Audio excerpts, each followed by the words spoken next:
The brand of Africa was not the greatest. It was indoctrinated in our minds of just seeing skinny children. Is it just corruption, or is there hidden dark forces or hidden agendas? So what can you tell people here, the investors, that Africa is the right place?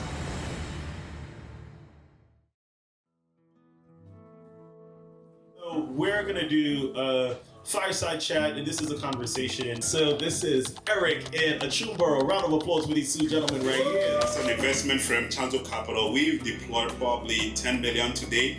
But through this event, we've catalyzed $100 million of investments.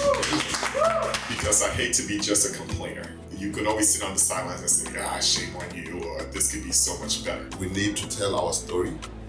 We need to believe in our own journey. What actually brought out China to where it is today is resilience, believing in yourself, and I think this is our time as Africa.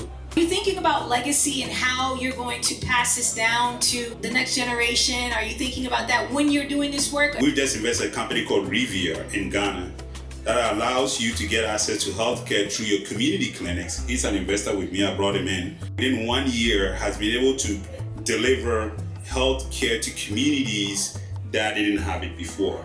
This is how we are building legacy. So we are not thinking about legacy now, it's in our DNA.